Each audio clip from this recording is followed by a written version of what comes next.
Mathematical modelling देखते हैं और स्टेट स्पेस रिप्रेजेंटेशन देखते हैं। देखिए हमारे पास दो तरह के सिस्टम होते हैं, एक वो जो टाइम के साथ चेंज नहीं हो रहा होता, स्टैटिक होता है, और जो टाइम के साथ चेंज हो रहा होता है वो डायनामिक होता है। मॉडल्स हमारे पास फिजिकल, मैथमेटिकल और कंप्यूटर बेस्ड मॉडल होते हैं जिसमें स्टैटिक और डायनामिक दोनों एग्जिस्ट करते हैं। ठीक है, लीनियर जैसे नाम से ज़ाहिर है, नॉन लीनियर होता है, इसी तरह deterministic, probabilistic, statistic, dynamics, discrete, continuous, white box, grey box, और ये देखते हैं। ब्लैक बॉक्स वो होता है जिसके आपकी सिर्फ इनपुट और आउटपुट पता हो, अंदर के डायनामिक्स बहुत कॉम्प्लेक्स हो। ग्रे बॉक्स होता है कि आपको किसी हद तक अंदर की इंफॉर्मेशन हो। व्हाइट बॉक्स होता है आपको 100% सारा कुछ पता हो। ठीक है, मैथमेटिकल मॉडलिंग के लिए हम सबसे पहले क्या करते हैं, कंपोनेंट्स डिफाइन करते हैं, फिर उसके बाद क्या करते हैं, हम अजम्पशंस लेते हैं। ठीक है, डिफरेंशियल इक्वेशंस लिखते हैं, उसको सॉल्व करते हैं, वेरीफाई करते हैं, अगर सही आ जाए तो ठीक है, वरना इस लूप को फिर चला देते। हमारे पास इलेक्ट्रिकल सिस्टम होता है, इलेक्ट्रिकल के अंदर कैपेसिटर, इंडक्टर और रेजिस्टर आते हैं। ठीक है, अगर कैपेसिटर का लिया जाए तो 1/CS आता है इसका ट्रांसफर फंक्शन, इसका R आता है, इसका LFS आता है। ठीक है, क्योंकि वोल्टेज के इक्वेशन के लिहाज से होता है, इसमें V is equal to I आ रहा है तो सीधा सीधा आ गया, इसमें V is equal to LdI/dt है तो डेरिवेटिव की वजह से ऐसा आ गया, इसमें V is equal to 1/C integral of I dt है तो इंटीग्रेशन की वजह से 1/S। ठीक है, इस तरह करंट की इक्वेशन भी हम इसकी लिख सकते हैं। मैकेनिकल सिस्टम में दो तरह से होते हैं, ट्रांसलेशनल और रोटेशनल। दोनों के अंदर स्प्रिंग, डैम्पर और इसके अंदर मास होता है, लेकिन जो रोटेशनल है उसके केस में इनर्शिया होता है। ठीक है, स्प्रिंग एज इट इज आता है, डैम्पर के केस में फर्स्ट डेरिवेटिव आता है, मास या इनर्शिया के केस में सेकंड डेरिवेटिव आता है।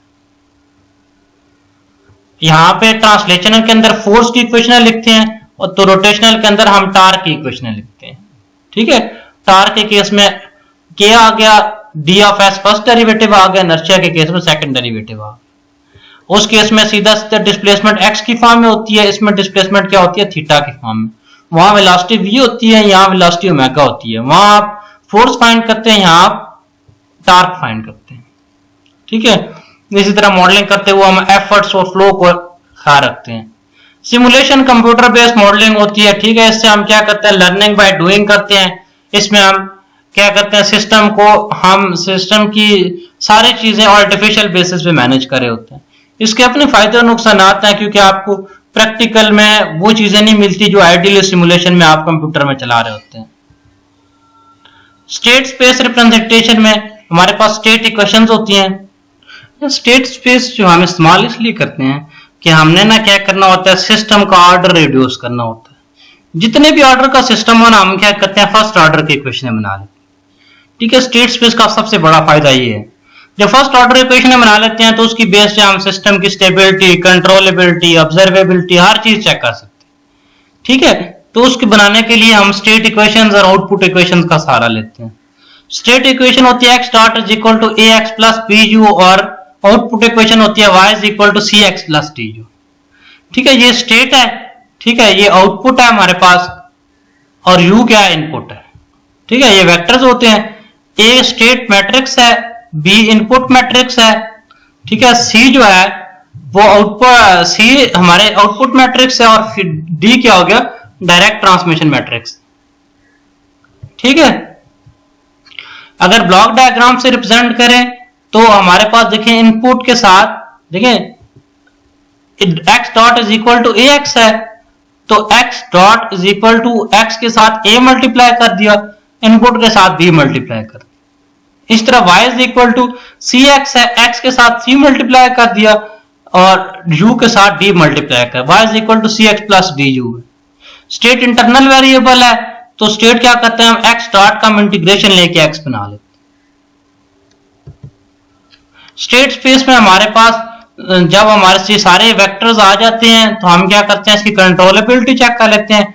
कंट्रोलेबिलिटी चेक की जाती है, C is equal controllability matrix होता है जिसमें पहला कॉलम B हो जाता है, दूसरे में A को B से मल्टीप्लाई करते हैं, फिर A स्क्वायर को B से मल्टीप्लाई करते हैं।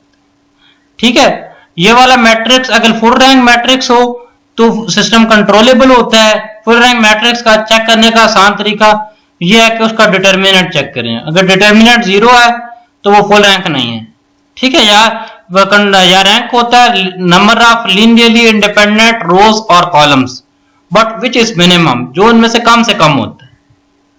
ऑब्जर्वेबिलिटी की बात करें तो वो चेक करते हैं, पहली रो में सी लिखते हैं, फिर सी ए लिखते हैं, यहाँ पे n-1 तक जाते हैं। n का मतलब क्या है, जो ओरिजिनल आपने सिस्टम लिया था उसका ऑर्डर क्या था, ठीक है। इस तरह हमारे पास अगर ऑब्जर्वेबिलिटी के केस में वो ये जो इक्वेशन है इसका रैंक फुल रैंक हो तो सिस्टम ऑब्जर्वेबल होता है, अगर फुल रैंक ना हो तो सिस्टम ऑब्जर्वेबल नहीं होता।